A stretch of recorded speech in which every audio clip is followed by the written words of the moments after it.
I went around on LinkedIn hunting for outbound directors of marketing to figure out what is the non-negotiable aspect of outbound marketing, and they all came with this approximately same number, 15 to 20,000 ICP-fit accounts, right? And so that was my mission to somehow get to 20,000 to 25,000 ICP-fit accounts. Welcome to Who Invited Marketing, the podcast that gives marketers the inside scoop on how to level up and stand out. My today's guest is Nikhil Muralitharan. Nikhil is the Senior Director of Marketing at Chargebee. Before this, he was also a part of Freshworks.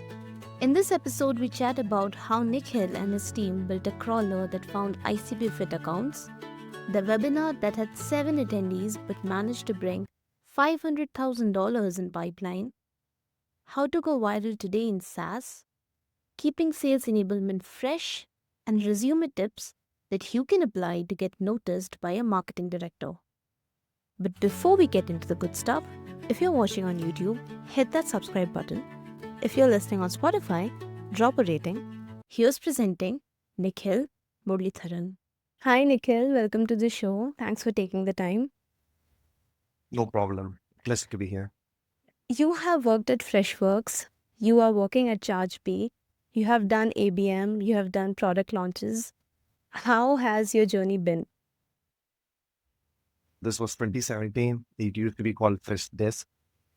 And product marketing as a discipline hadn't yet been figured out by all the companies. So each company had its own version of what product marketing should be doing. And sometimes it also had it was also the catch-all bucket where you would also include things that other marketing functions didn't want to do. So one of the first things that we did at Freshworks back then was to build and launch the product by working closely with the BU head and engineering, and then do an EAP version of the site.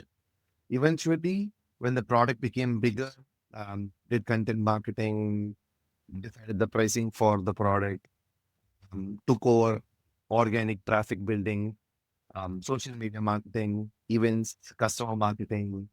And so then it became like a team of 11, 12 people, plus throw in 4 designers and video editors.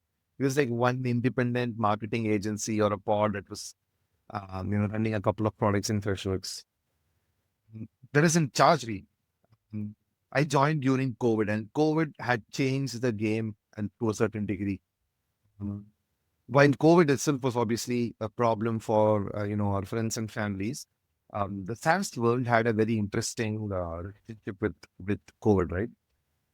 The whole problem ended up speeding up digitization of work and workflows, which meant we saw a lot of leads and lot of deals coming in.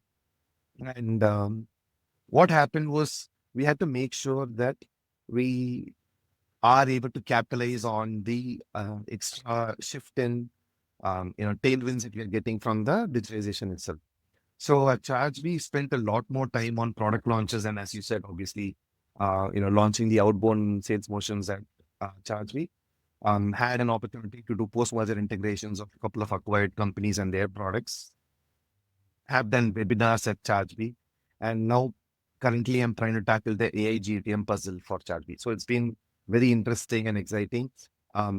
Product marketing typically has no one figured out path for people to follow. Some of them are things that obviously product marketing should be doing. Some of them are projects that the company needed me to do, and there was no one else to pick this. That's so cool. And I have a lot of questions around webinars, so I'll keep them for later. So, Sure. so you are a senior director of marketing. I want to understand what a day in your life looks like. So, I think one of the shifts that I've had to make by moving up the ladder is to build a bunch of people um, who would love to be accountable for some of the tasks that you want to do. I think one of the places where we fail typically, or when we get stuck in a certain place um, in the hierarchy or in a company, is when we are too good at doing only one thing. What happens when you're too good at doing one thing is that your boss does not want to remove you from that one thing that you're doing good, right? And it's typical for the company, which means you do the same thing again and again and again. And to remove yourself from that loop, to become a senior director or director or whatever to move up the ladder. I think one of the shifts that I've had to make is we don't necessarily have to, or I didn't necessarily have to do everything on my own. I had to make sure that I build a second layer who are very independent, who are able to, go out there and own the project that I personally cannot own. Because if everything in a company is determined by how much bandwidth we have, we will only be able to do what we can own. We'll only be able to own what we can do ourselves, which is going to be a very small portion of the time. No matter how much we stretch, you're not going to be able to work more than 10 hours in a day. Right? You're going to be tired, which means the amount of projects we own will always be limited by how much bandwidth and how tired we are. But if you had a team, all of whom are independent, all of whom are go-getters, could do projects independently, the number of projects that you and the team own immediately increases. So it's not just you as Priyanka or you as Nikhil doing one work. It, the whole Priyanka team or the whole Nikhil all, and then rises you up the ladder. So invest in people, help build a team that's super accountable, loves to get work done, don't do any micromanagement, uh, trust them, be an unblocker, but trust people to go and get things done. And always hire someone who you think will replace you in a couple of years. It's scary, but Guy Kawasaki in a virtual conference, usually this was one of my early days at Chargebee, and he said something that struck a deep chord. He said A player, hire A players and work well with A players. B player, hire C player because they are insecure, and then C hires D, and then B hires E, and so on and so forth. And after some time, you will feel that there are no more A players left because they get frustrated with politics and frustrated with low quality mediocre work. So invest in people, hire people who challenge you, who don't listen to you, who want justification for what they are up to, who demand career conversation, potentially even replace you, because that's when you can do better work. Because if you can't be Hmm. replaced, you will be stuck doing the same work that you've been doing last year. That's beautiful. But if you had to give an overview of what a day in your life looks like right now, so what would that be? So typically, the way I organize is Mondays are the days that I spend time on the most critical projects or the most important folks in terms the scope of projects that they own or the criticality of projects that are there, right? So it's a day for numbers. It's a day for trying to understand what should I spend the week on and where are the fires burning, so as to speak, right? And then have a rolling window of a 3 week period where I have my one-on-ones with direct reports and some indirect reports as well. So every 2 to 3 weeks, you have those folks popping up. Evenings, there's a 2 hour to 3 hour window that's dedicated for conversations with sales, conversations with the rest of marketing, conversations with folks based out of the US. And then I try to give myself 4 hours every day purely for doing actual work. So, which means like writing a page, writing a blog, helping someone with an unstructured conversation. I used to call this the biryani time. He had this thing where he would say it takes 3 hours to do good biryani. So, if biryani takes 3 hours to do, how can work be faster? So, you need a minimum three. You need one biryani time or two biryani times in a day. The time block of 3 to 4 hours in a day where you're only working on either things that you are building on your own, or you're doing an unstructured work conversation with someone else where you're brainstorming, you're talking about what is potentially possible, and that leads to better output. So this is how typically a thing looks like. I love the biryani one. I'm going to do a carousel on this. So that's It makes amazing. sense if you think about it. Yeah, it definitely does. So, as you said, you unified ABM, outbound, email marketing. And what I've seen from your profile is that all this drove 33% of the pipeline. What was the hardest part of all of this? Yeah. It still continues to drive a good amount of pipeline. Um, so when companies transition from inbound to outbound, I think building trust is a very critical problem because in inbound you have a lead, a person who's already read about your company as well as a couple of competitors, has analyzed some web page, has probably checked out a G2 crowd profile of the category, Then comes and finds not probably just a Chargebee, but a couple of other websites as well, right? So which means they've already done the hard work of pre-selecting your company based on what's available on the internet. And so when sales gets into a conversation with such a person, it's direct conversation around, okay, this is what we have. This is our vision. This is where we are building this particular product. Are we aligned on the vision that we are building this category towards? And does this make sense for your growth plans? It's a straightforward conversation. When you're transitioning a company from inbound to outbound, a few things break. One is deals are going to take longer to close. So what used to be probably just off the top of my mind, right? Like what used to probably close in 3 months would probably need 9 months of work, which again hurts the incentive programs that we typically have in the revenue org. So you have a situation that deal cycles are longer. You're going to have to spend a lot more time convincing this person because you're doing the outreach. So we are going to have to do the education around who we are, and then why we building the product a certain way. What kind of capabilities do we think makes sense for a company like you?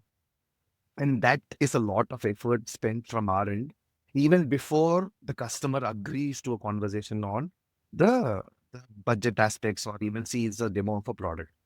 So when this shift happens, the place where it breaks first is if someone puts all this effort for 3 months out, does an outreach on LinkedIn, does an outreach on email, leaves them voicemail, does calls, and then finally they realize that this person is not ICP fit. So that's 3, 4 months down the line before they warmed up and they started talking to someone from our and then they realize that this account will never close, right?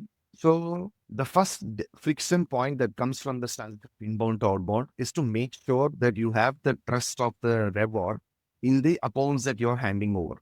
So make sure that uh, all the accounts that we bring in as part of outbound GPM are ICP fit, verified deeply, either manually or with a AI first solution. Make sure that this friction point doesn't exist. If you solve this particular hurdle, the rest of it is just making pieces work, talking, making sure it's transparent communication between marketing and sales teams, following up on the accounts and leads. All of that is doable. Um, the most important thing is building this trust and making sure that there's no friction around whether this account is worth the time that we spent trying to warm them. That's incredible. Great tips. You built an in-house crawler that matched ICP fitment, and with 3 people doing the job of 10. One question: how? So, we just spoke about how trust is important, right? And we spoke about how one of the most critical things is that the ICP fitment has to be done. Now, each company typically has, what do we say, a different version of an ICP. Um, Now, when we look at Zoom Info or Apollo and the likes, from an outside perspective, it's easy to imagine it's marketing is just about downloading 10,000 accounts from a Zoom Info database and running ads on it. Now, the important thing is, given that you will probably spend 4 months, 5 months of people and money at an account before they start talking to our teams, and then to realize it's non-ICP, is a huge burn on bandwidth and money, right? And then obviously erosion of trust, which meant we had to make sure all these accounts are ICP. Now, the nuances that each company has may not necessarily be productivized. For example, at Chargebee, we typically sell billing for subscription businesses, which means at the fundamental level, that business has to have a recurring billing use case. They have to charge for customers monthly or yearly and continuously, right? Only then would Chargebee be a good ICP fitment for them. In such a specific example, it becomes necessary for us to have a condition which says all these businesses have to be subscription companies.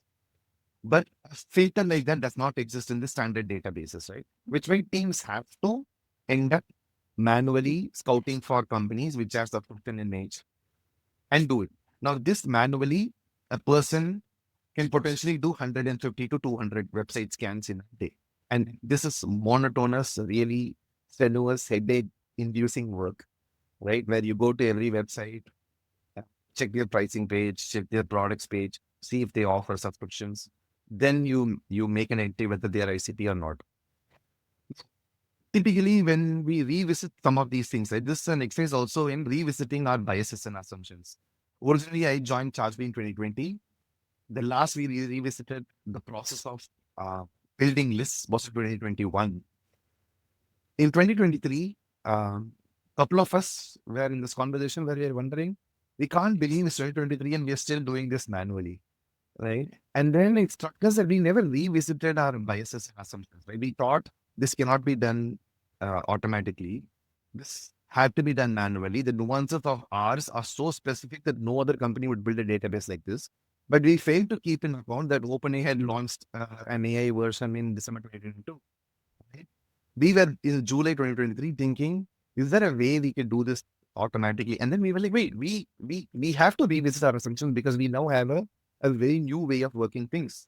So we built a lightweight version on Claude at that time to see if we can actually potentially mimic as a person going to the website and scanning. So we basically rebuilt the algorithm that we had built basically by observing the teams doing it and build that into an ICP crawler, as we call it internally, to see if that crawler can mimic a human being going to the website, looking for the same exact things that the human being would look for, and then mark it. What we ended up doing was we ended up being able to process 5,000 websites over a 4-day period, right? Now, 5,000 websites would need, a bunch of teams working non-stop to do it on like it was impossible on a 4-day period, right? So we were able to push batches of 5,000 over a month. And what we ended up building up a database of 20 to 30,000 accounts. And that's all we needed to run marketing campaigns, right? So the minute you have, when I originally started Outbound and I went around on LinkedIn hunting for outbound directors of marketing to figure out what is the non-negotiable aspect of outbound marketing. And they all came with this approximately the same number, 15 to 20,000 ICP-fit accounts, right? And so that was my mission to somehow get to 20,000 to 25,000 ICP-fit accounts. Then all we have to do is we have their lists. All we have to do is warm them up, target them slowly, one by one, and win some of them. Once we were able to do that, we realized that we didn't need a team of 10 or 15 people trying to do manual ICP verification anymore. We built this database, and all we do is now do a periodic check of new startups launch and add them to the database. So that's how we, diverted folks who were working solely on manual updation of an ICP fitment check into something more productive.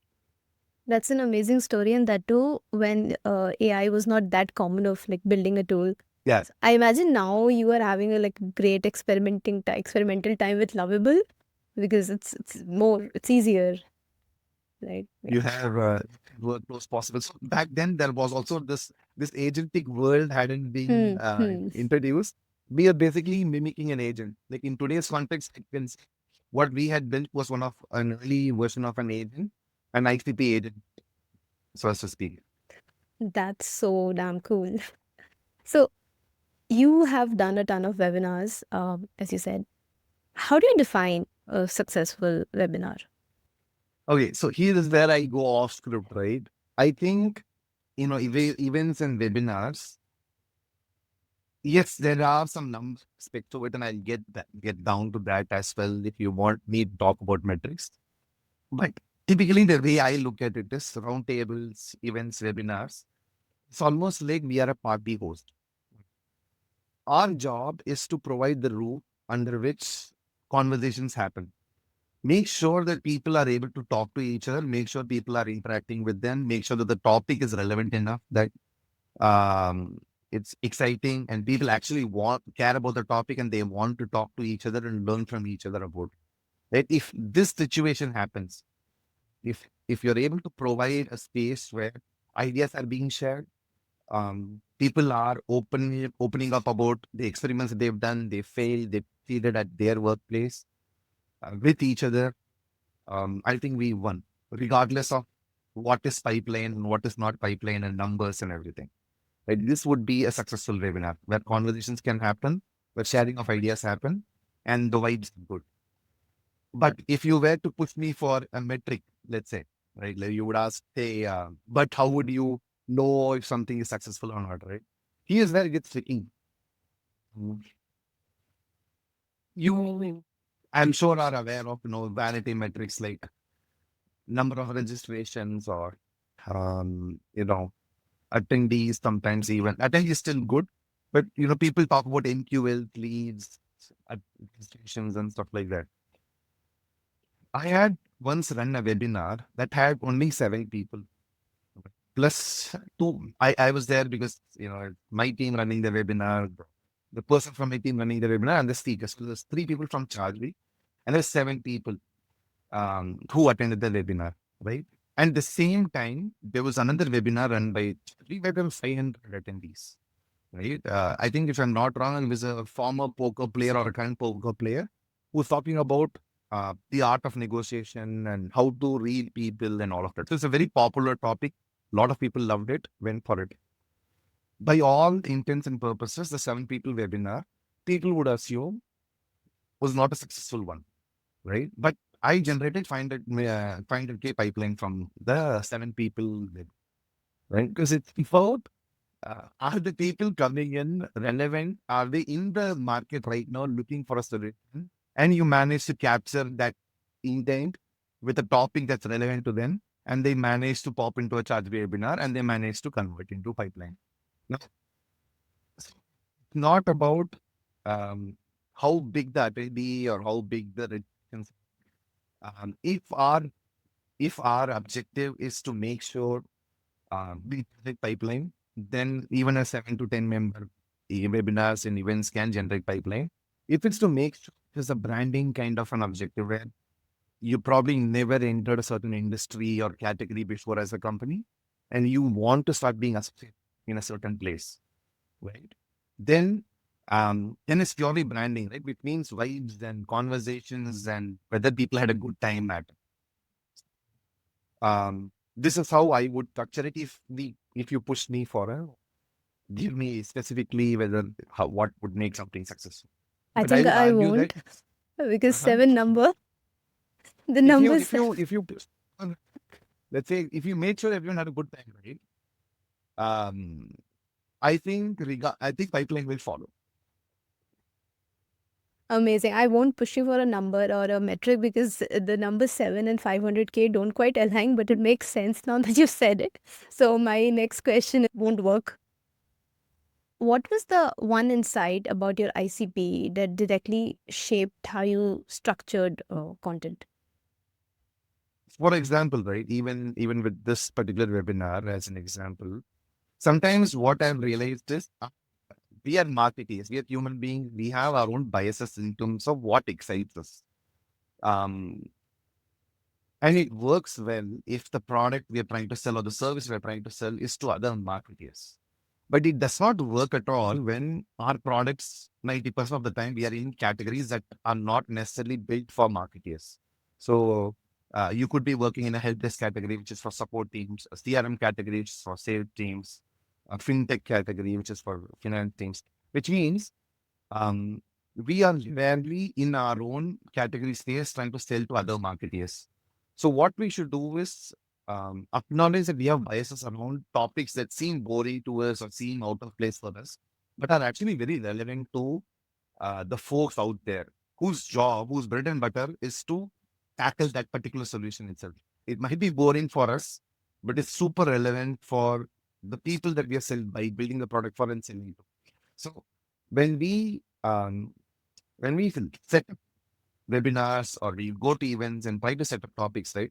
I think we should acknowledge and remove those biases from the thing and try to be excited about the topic that you are building it for. Because the people who need to buy from you have to believe that you actually love what you're selling, right? You actually love what you're building.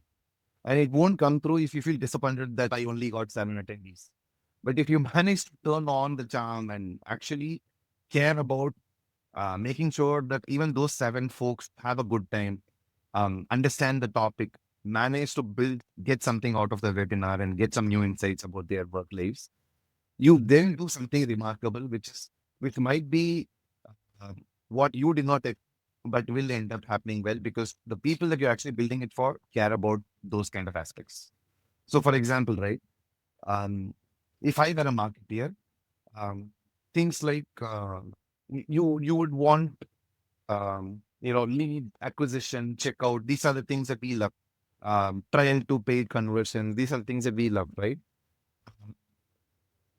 We think that we these are things that are exciting, that are nice to look at and things. It's just that when I've become a fintech specific marketer right now in the last 5 years with Chargebee, what surprised me is even CFOs care about the same. It's just that they would look at it or face the same problem little differently. So I felt like marketeers have this sense of bias around my way of looking at it is great and it's very exciting for me to look at, but not someone else's way. And I think that's the one thing that we need to get rid of. Absolutely. I work in logistics. So in the beginning of my days at Shipping Term, I used to write content Correct. which was like super fun and super jolly and social media Gen Z friendly. But logistics people don't like that. So I had to change it. I had to tone down my excitement about it. I had to write it in a way that would make sense to them. So now when the tariffs happened, I'm like equally excited about Section 321. What is US doing? What is Canada doing? So yeah, I absolutely agree with what you said. So you have built several engines from scratch. What's your first 30-day playbook when you're asked to do that in a new role? The easy thing is when people give you problems, right? You point out everything wrong with the problem and then say you need an overall, need more budget, bring in people from your previous company who's already solved the problem. The way I've seen this work at Chargebee, especially when I've been given projects that previously did not work out, but we had to make it work, is by actually going to the person who's trying to solve the problem but could not, right? So if there's an operator on ground who's building something and hasn't worked out for whatever reason, the best thing to do is actually go and have a very frank conversation um, where you want them also to acknowledge that there should be self-awareness around the fact that the projects have failed till now and that there needs to be something done differently. Without that level of self-awareness and acknowledgement, it makes no sense for us to step in and change something. Okay? Because there needs to be a micro consent before we step in to give any feedback. So we look for the self-awareness. That's what I would look for. Like I look for some self-awareness and acknowledgement that what what is currently being deployed is not working. Then have a frank conversation on what stops this person or the team from being awesome. No one comes to work today wanting to not work, wanting to be slow, wanting to do something bad, right? Everyone loves to be recognized and rewarded. Everyone would love to be in the drumbeat or all hands where the CEO or the CMO says, "Hey, you did a great job. This is a beautiful campaign. This is a great asset that sales loves to use." Which marketer wouldn't want that recognition? However, we end up not being able to push things through because of maybe other blockers. Could be different people in powerful positions. Could be that the process has set them up for failure. Could be lack of budget. Could be lack of visibility, timelines. The idea is to first go and have an operator level discussion and have a very frank operator level discussion, right? Where you tell them, give me the dirty details, do not spare anything. Don't worry about how it looks. It'll all be on me and it won't go beyond this. So ensure that you understand why something is failing today and ensure you understand the constraints with which the team is operating. Because rarely will any company say, unlimited resources, unlimited bandwidth, unlimited money, everything fails because some constraints have been added. And then the last constraint broke the camel's back, right? It's just that one extra constraint as per the man. A bunch of things is why the team is struggling to lift the load. The idea is to understand the load, destroy half the load directly by saying this is irrelevant for the first phase, help create a load that's manageable, and then launch the V1 prototype. Once the first iteration goes out, that starts to work in the right direction, both outsiders and the people inside the project start to see, sense the positivity and try to get attached. That's the one thing that I've incidentally observed, right? When a project doesn't work, there's a lot of negativity around it. People are gossiping about how this thing is failing because of maybe characters, because of maybe the company's policies, and people stay away from helping the team on ground. Right? The minute you get rid of the negativity and you determine the expectations and what the V1 is going to be, and you launch it and you show that you are looking to solve it regardless of the constraints, people suddenly start getting attracted to solving the problem. Then you will see that the approvals that didn't happen before happen. The people who stayed away from your team or this project come in, voluntarily step in to help. And that's how that's good. So in the first 30-day period, do not change anything. Go and have an operator level discussion. Try to understand the blockers. Try to understand why these blockers exist. Figure out a way where you can help create a new expectation around what new V1 looks like. Build out the blockers and unblock them for that new V1, and keep only the new V1 as the target. And that's it. Over the next 30 days, they will definitely ship it. It'll work well. Things will become positive. You will be able to then argue for a better budget, a better, timeline, more people on ground doing the problem. I love that angle, that go and talk to people who have tried it and it didn't work. Seems simple, Because right? yeah, it seems the only way, but people hardly do that. We just go towards people who make it work. So absolutely right. Or companies hire someone from the outside who Yeah. says they have done it before on their resume. But Hmm. then when they come in after 3 months and then they learn, and then they realize that there are so many constraints that only are applicable to this particular company, right? They're like, hey, what I did was with these Hmm. constraints. But now you're asking me to I worked with 5 million budget. Now you're asking me to do it in 500K budget. That's impossible to do. Or someone would come in and say, I need minimum sales force and 6 cents and marketer to make this work. I can't do this on the spot. You have folks who, because you're bringing in someone from the outside who's obviously solved the problem, but without the knowledge of the constraints that make it impossible for the team on ground to do it. Because if you give them the same set of tools, same set of budgets, same set of timelines, our team should also do it well. Amazing.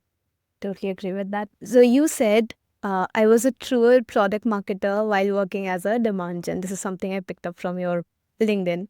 So on that note, I want to ask, what's your biggest win at Chargebee till now? Being a better product marketer because of my demand gen roots, I guess. Because for example, we spoke about the ICP crawler in detail earlier in this conversation, right? Almost every PMM wants to put a stamp on ICP fitment, wants to help the company win better, win faster deals and everything. But you rarely influence the deal sitting um, in product marketing without being part of sales, without being part of demand gen and their workflows. So yeah, which is why I felt I was a better product marketer because I was a demand gen person then. But one of the I will not say the biggest, but I'll say a couple of wins, right? I think transitioning from a fully inbound company to an outbound company, outbound first company, is a big achievement. A lot of companies in my peer network have struggled to do that, and so I'm proud to see where we are today. Um, I'm proud of the product marketing org at Chargebee, doing launches which get 100 plus media organic pickups and byline inserts and everything, right?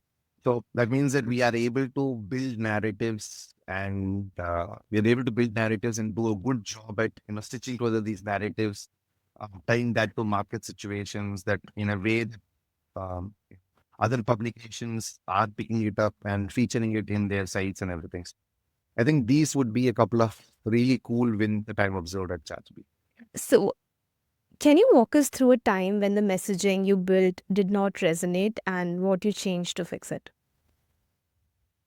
So, for example, true episode happened, right? Like where this was back in 2017. I was on Fresh Desk and we wanted to drive an EAP adoption campaign.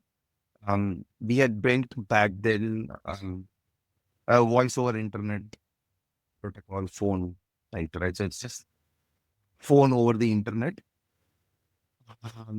And the FEO team had suggested that we should call it call center software as the category because that had the highest search volumes, and obviously that had to be then there plus fold. And so we had tentatively, I think, identified the name of the product would be FreshCaller. So we had FreshCaller call center software was the tagline on the page. And then we're doing a small demand campaign to drive some EAP registrations to just see how it works. And then, and then figure out what feedback that we can get from the market and then tweak the features that we had lined up after the EAP program accordingly. I was also trying to use that space of the product launch to test pricing. So I was personally getting on each of the, registration, the EAP registrants, conversations with each of the EAP registrants, and trying to understand how much would they be willing to pay for a certain set of capabilities, etc. And that's how we ended up structuring the plans a year later. So in this phase, I called it call center software, worked like a charm. Lot of people ended up signing up for EAP. So I was going through 10 calls in a day, one by one. And then remarkably 50% of them would try out our voicemail feature. Now, during the EAP, the other person, this one person is trying out the call recording or any voicemail program. The other person would be me. They'll be sending me voicemails to test it. Because before they would even add their teams or bring in folks for having a purchase conversation with FreshDesk. So I would invariably be listening to their voicemail, the call recording feature, and they would be talking to each other while sending the voicemail to me. They'd be like, hey, this is so easy. I don't know why they call the marketers call it call center software. And then one other person had written, call center has such a negative connotation. I don't know why they call it call center software. And I was like, oh my God, like I listened to the get me the most number of keyword searches. It is clearly working. The keywords are working. It's driving more traffic. But invariably, everyone keeps complaining that it's called call center software, but it is so easy to use. It's so simple to use, but it's not called, it's called call center software. And then I was like, okay, I had to have the hard conversation with the SEO team where I had to say, maybe we'll build a separate landing page for call center software and we'll try to promote it there. But I think we should, if users who are testing the product feel, I had a different impression of your product because it was called call center. And I have negative connotations around that keyword. And then I come and I say, oh, I'm so pleasantly surprised. This product is actually easy to use. It's so simple. It's like a phone. I'm like, I'll just call it phone. Right? I'll not call it call center. I'll not call it anything that the keywords is. I just call it a phone or a phone system. And then we launched with phone system. We launched it on product and back then it used to be a big thing. So we launched it on product and on as phone system. The homepage became phone system. And surprisingly, no one then complained. The thing on the website does not match with how we sold it, or how the product is. It felt like the website's homepage was an extension of the product screen itself. Right? Oh, it's a simple product. The website will also say it's simple, and we directly show the screen to make sure there's no, like a sticker shock when it comes to pricing or an image shock when it comes to they saw a screenshot that's very fancy, but the actual product doesn't look that right. We made sure that there's no shock and the transition between the website to product was as seamless as possible. So Amazing. I mean, do the people who are talking know that it is because of them that they really complain a lot. So I owe it to them to change the messaging, right? I mean, when we launch, right, we think based on quantitative research, we think we've figured it out, and we think we know that this is what's going to drive us traffic. Because inbound is leaving inbound on the table is scary, right? If let's say you have 2,000 keyword searches for a certain keyword, and you're saying I will intentionally leave out that keyword, is a very scary thing to do. But sometimes I feel the product category and the user feedback probably supersedes, um, quantitative benefit. Absolutely. Uh, you ran paid campaigns, blogs, knowledge bases, and social. What channel surprised you by performing way better or way worse than expected? Interesting. What would you guess my answer is going to be? Webinar? So I think knowledge is the one that surprised me a lot is, so you're a marketeer, right? Imagine my situation. I'm a marketeer. So you're in my shoes now. You're a marketeer.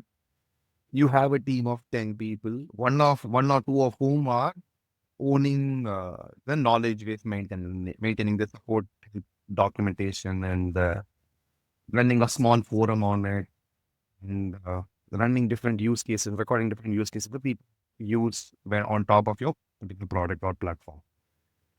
Now, it's the place with the least amount of, traditional creativity displayed, right? Because you're going to have to logically write what the product does in steps, right? You can't miss a step. It's just step one, go to this screen, and step two, click on this particular icon. Step three, feed in this information. Step four, click on generate or make a phone call. Step five, the call is done, right? And then step six, you can click on call recording option, something like that. So it's not necessarily a creative space. It's a very logical breakdown of series of sequence of events that have to happen for you to successfully do a task. So it's as straightforward and plain vanilla as it can be. And yet it consistently performs till date. It consistently performs as one of the top sources of inbound traffic for the companies that I've been privileged to be part of, right? And it says something that people love and treasure: direct information, direct logical information. Because you really, at the end of it, you really want to know, does this do what I want, and how do I go about doing it? And if you're able to do this well, people will know this is a product that I can use to solve my use case, my problem, right?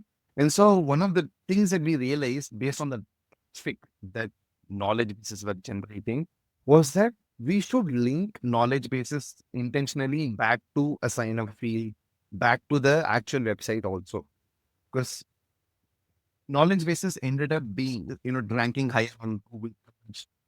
Uh, People spend longer time reading knowledge base articles than they would read any other marketing generated landing page and stuff. Knowledge base have been very, I mean, when I started marketing, I think that was the most surprising thing I found. That's the most surprising channel of all. Customers just want to understand without the fluff, without anything else.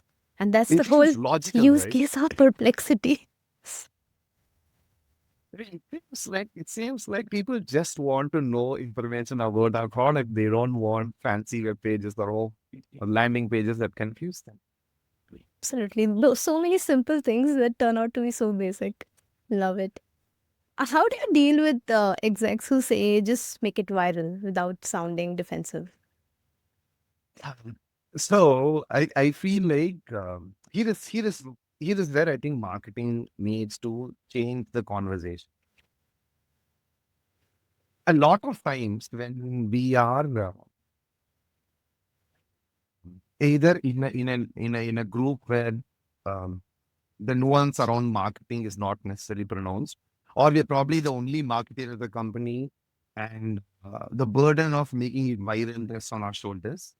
Typically, this make it viral, especially in the B2B context, translates into two or three different things. One could be that the CEO or the sales team tried to pitch the product and they responded with, I don't know who you are, right? I don't know your brand. Um, or the customers that they try to, cross sell a new product or a new plan said, I didn't even know this product or this feature was launched. Like, when did you launch this feature? I have no clue. They've been like, oh, you've been a customer for 5 years. You didn't know this feature was once 3.5 years ago? No. Like, did you read the 1,000 emails we sent? No. But we get surprised when, and that's when feedback comes to marketing saying, you should have made it more prominent, right? You should have made it more viral. People don't know, so people don't know the products that we built. And so if you translate, if you go instead of getting angry at the point, just try to convert that into so when you want when we make it viral, is it a brand awareness problem or is it a product or feature awareness problem? Is it an exec awareness problem? What is that we can make viral, right? And then there will be invariably a pause in the conversation and it will eventually become an enablement conversation, right? Like it'll be like, yeah, I want to sell more, but no one knows my company. So you can be like, okay, let's build a brand around, let's build a building campaign around company. Let maybe sponsor an event, let's do or maybe build an event, bring in some third party speakers, make it cool. So that more people know about us, or let's attend a few trade shows, make our name there. So you'll have a branding or if it's product awareness issue, then you'll figure out, okay, how do I make sure that more customers are aware about my products, the new feature that I've launched.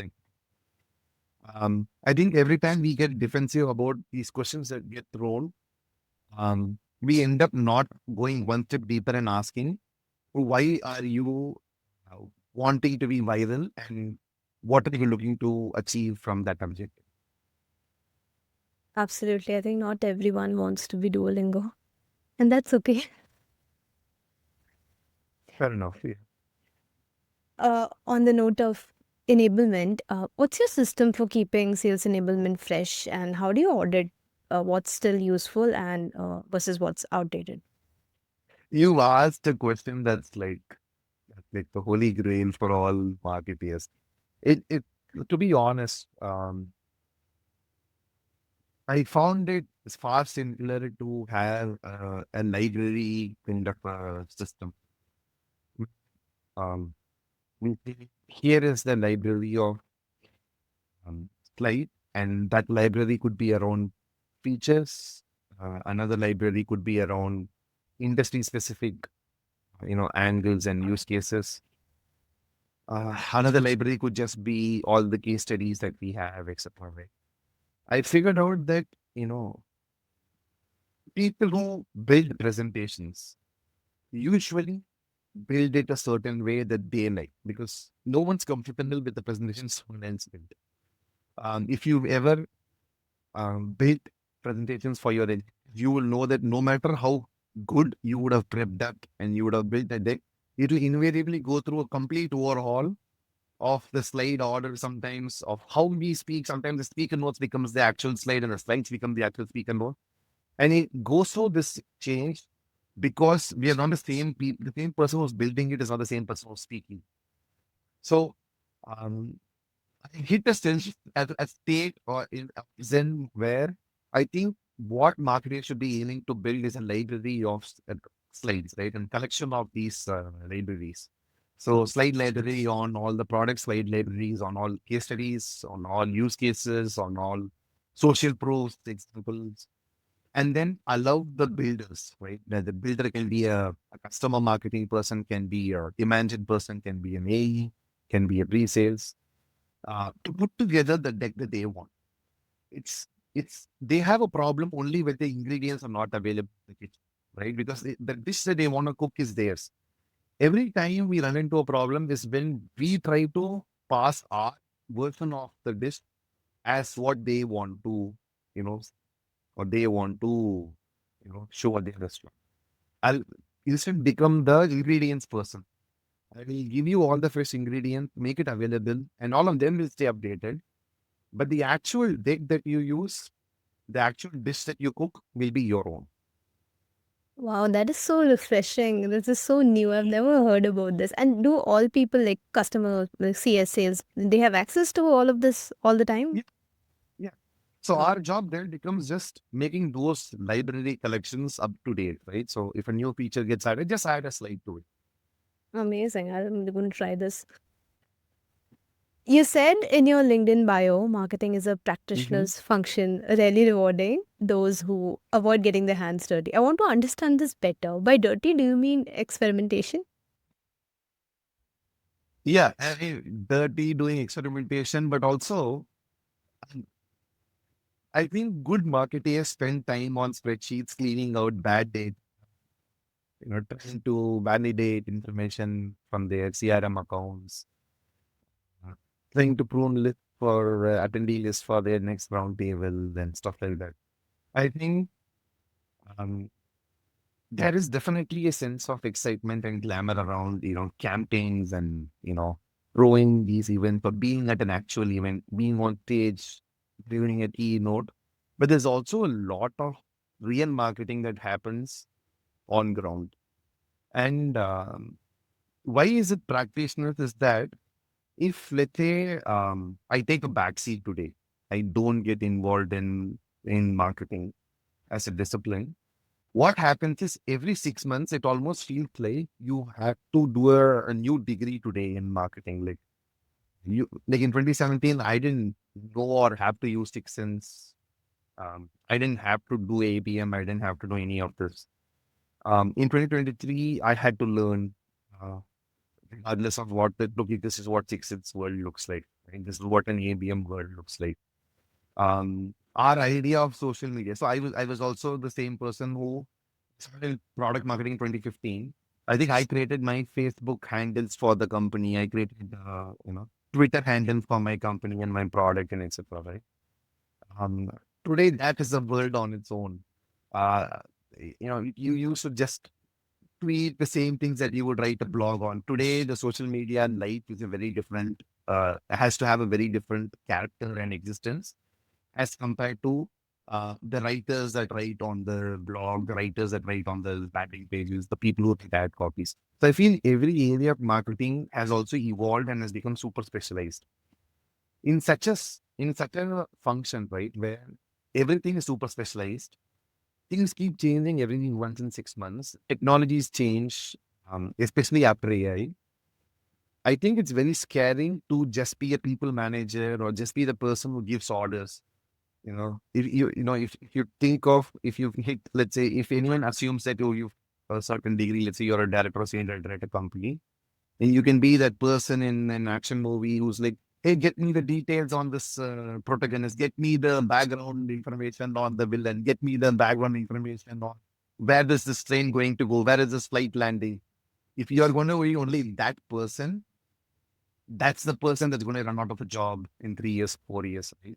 But if you are the person who's still understanding the nuances around how campaigns work, how to, because still people, you're still selling to people. If you still get your hands dirty on running an event, running webinars, participating in trade shows, setting up the booth yourself, you still have a chance. You still know how things work. You still know how marketing progresses. And you'll not feel very old suddenly after 2 years or 3 years later when I think again become completely new. So I think especially in a discipline like marketing, where there's no, you studied it once and that's how it's going to be till 60, kind of a scenario. I think it's very pertinent that everyone in marketing actually gets their hands dirty and does real marketing work, not just attend meetings and tell people what to do. Do actual marketing work, do an actual blog post, run one campaign, build one landing page, help one demand gen person with a spreadsheet work, build a report on Salesforce. Because tomorrow, that's what will keep us aware of what's happening on ground, the problems that happens on ground. The minute we stay away and become that person who's asking other people for help for everything, we lose touch with reality.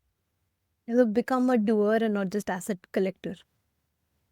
Always they do, especially in a field like marketing, where I mean, I studied for 2 years just communications and marketing, and yet I feel what I studied 10 years back has been far surpassed by what's on field today, and I'm even more scared, and in a good way, and in a crazy way, that I'm scared how AI is going to transform the marketing scenario, right? So I think we all have to be doers right now. Yeah, and we all are scared. So my next question is, it's a different question. how to be less scared. No, I want to know from you, what are some resume tips that immediately get noticed by someone like you who's a marketing director? Um, okay, I'll give a mix of resume tips, but also interview things, right? Because I've Yeah, recently that would be been great. in the hunt for a product marketing. I feel, especially product marketing, the whole profile makes a difference. So let's say you've been a psychology student before, and then you became a journalist, then you became a marketeer, or you were doing engineering, you're doing coding, did an MBA, became a marketeer. All of these paths are valid, and they give a unique perspective into who you are and why you look at things the way you look at it. I could argue that I give the same data set to people from different backgrounds, and they'll find a different angle to the same data set. It's just how we look at the world is heavily influenced by the path that we've taken. And so, if you have a certain journey, call that out. Don't assume that the hiring manager doesn't care about a non-marketing experience or non-SaaS experience if you were applying to a software product company. Because it's super cool if you had a different background and you then switched to pivoted to a product marketing background, because then you have something that the rest of the team may not probably have, right? What hiring managers are looking for are not usually one of the same, but more like I don't have a certain type of a taker. This person potentially on resume or in a conversation with me looks at data or looks at marketing or looks at the same problem a little differently than either me or the people already in my team, right? That makes you a great hire. Sometimes you are in an interview call, I'm sure, and I have faced this myself, where there's not been anything wrong, right? You've answered all the questions. I've answered all the questions. And yet the interviewer, the hiring manager is unable to take a decision. So you end up not getting a response for a few days. They probably sometimes say they put your profile on hold. It's usually cause why we don't have anything negative. Like everything was the right answer. Everything was also very, you didn't put yourself out there to say something different that put yourself, that made you shine better than the rest of the candidates who would give the same assignment, spoke about the same problems. Because what people are looking for is someone different than what they already are, right? What they already have in the system or who they are at the hiring manager. So if we play it safe and we answer all the right things, um, why you obviously you'll not be immediately said no, we'll move it in a different direction. We're also not helping you put your case in terms of being an immediate yes. And then potentially that works out. The other couple of things is typically when we browse through a resume, um, and a lot of hiring managers do, they do manually read through a bunch the top looking resumes. We do look at how you explain what you've done, right? I just recently saw a resume that said triple digit improvement, right? So anytime you have Wow. a triple digit improvement in stats, that's either because things are completely broken before you arrive, or I don't know. I can never take it serious enough, right? Or it's the problem was too small. Let's say I made the revenue 100% grow, right? I'm going to assume that the revenue was probably less than 1 million, that you made it into 2 million. But I'm not going to assume that you changed the 500 million company to a 1 billion company. Just 100%, 200% don't play percentage. No one plays percentages when you're talking about a mature process. So avoid or give context around why it's a triple digit percentage if you're very keen on it. Mm. But I'm also looking for people who explain um, why they did something and how they measure. Because given time and given enough context, people will always arrive at the right answer in any company. Um, but there will always be situations that prevent you from executing things to the finish line in your current company. You probably you'll have a difference of opinion with your that lead you to a change in project midway through. What I'm looking for is not necessarily um, digit improvement figures, but I want to know why you picked up a certain project, how you thought it was going to play out, what did you want to measure as a success? Because, like you had pointed out earlier, right? Are you trying to measure something that's superficial, or are you trying to measure something that's deep? Like if anyone comes to me today and says, I want to measure NQL as success, I know that that person is not going one step deeper and looking at sales qualified pipeline or not looking at number of one deals. I would love to know why. Why did you stop at that level? What are you looking to measure? And how do you go about, what do you get appraised today based on, right? Like, how are you rewarded today? Is it based on quantity? Like I wrote 10 articles. Is that how you get rewarded? So I'm looking for these kind of signals. That what are you proud about? Is it quantity? Are you proud about quantity? Are you proud about some drastic triple-digit change that you created based on a non-existent project? Or are you highlighting the play in, the supporting play and the contributions made by your team members, right? Because that that means you are acknowledging and to a certain degree recognizing that marketing is a team play, and that there is none of us are where we are without standing on the shoulders of other giants who have done far more deeper work, who enabled us to take credit this year for all the good stuff that have been done for years, right? That's true for any marketing team. Things written in 2020 probably are driving pipeline today, and the people today are reaping the benefit for it. So you sow the seed far long into, especially from a marketing standpoint.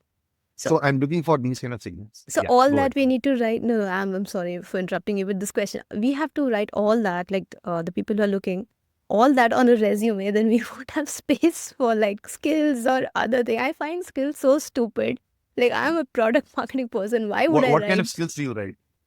No, I have seen sometimes I write, sometimes I just skip them. Like product launches, I've done product launches, I've done sales Oh. enablement. These are, do you think we should add them still, or is it understood that a product marketing No, person I would would know advise not to write tools and skills? objective. Some people write objective at the top of the resume. I would advise don't write an objective.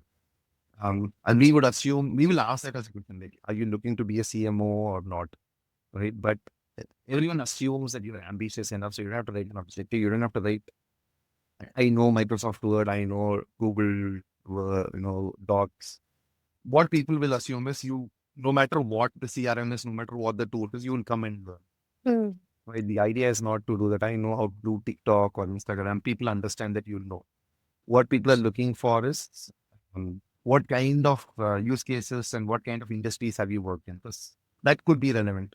So it's okay to get a little more detail other than just Yeah. bullet points to in the resume. Like 1-2 pages is also fine. One is obviously fine, but two is fine, right? If you can make it in one, that's great. But I've seen some really cool creative resumes that have gone beyond one. It's about, can you make it an engaging read? Hmm. And do you If also it's suggest, sorry, no, please go ahead. input. So, do you also suggest that PMM should have a portfolio like on Notion or Oh, different websites? if you can, that would be great. Because invariably, um, I've had to ask folks for, can you share a data sheet that's publicly available? But like, can you share a data sheet that you use, or can you share a web page that you built out? Because it helps us understand how do they think of landing pages, how do they envision an asset. So we do invariably end up asking folks for their portfolio.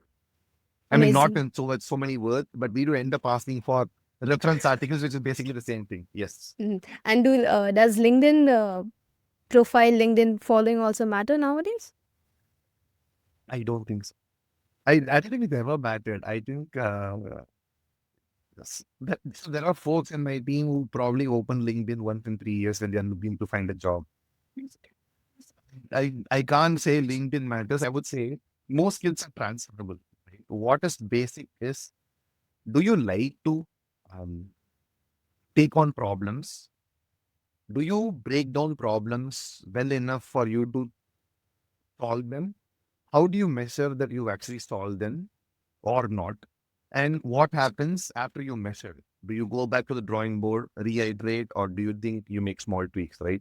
If you can demonstrate the ability to do these four things via whatever skills, right? You could have probably only done enablement. You could have probably only done customer marketing, right? So your entire resume is only going to be, I wrote case studies, I did reference customers, blog posts. I help coordinate with social media team to publish these case studies in an infographic format. That's what you're going to be, right? But if you can demonstrate that there is a purpose to the problem, there's a purpose to the work you've done, you measured that, you found out that there's a certain good, bad, ugly reason version two, whether you've done well or you could have done better and all of that, and you've then worked on those aspects, right? I think everything in marketing is solvable if you have these basic criteria. So that's what you're looking for in a resume. Amazing. Love the tips. So, last question. What's your favorite Yeah. marketing company right now? You can't say Chargebee. Yeah, yeah. So I see if I were in B2C, right? Then obviously one of the companies that I would love to, ape and do product marketing lessons from would be Apple. It's so nice to see, one of directors of product marketing stand out there on the day the spring event or the fall event and then launch an iPhone or launch a Mac and stuff. So that's a nice summit for product marketing in the B2C side to aim for. In the B2B world, right? Specifically from what we've seen, I love the Shopify's product launches. Internally, that's one joke that we have going that I'm going to probably leave Chargebee the day the team produces a Shopify product launch because I feel like then that's the summit, and after that I should leave. I can either leave product marketing or I should leave Chargebee. So, that's all of my questions. Thank you so much for your time. I hope we can get together again and I can ask you some different questions because clearly these 20 questions are not enough. I need to ask more questions. But thank you so much for your time, Nikhil. Thank you, Priyanka. Okay. Bye, Nikhil. Bye. If you found this episode helpful, hit that subscribe button on YouTube and drop a rating on Spotify. It really helps more marketers discover these expert insights. For episode updates and even more marketing wisdom, follow the Who Invited Marketing page on LinkedIn. And hey, if you have any guest suggestions or topics you'd like to hear more about, let me know in the comments or connect with me on LinkedIn. Thanks for tuning into Who Invited Marketing. I'll see you in the next episode.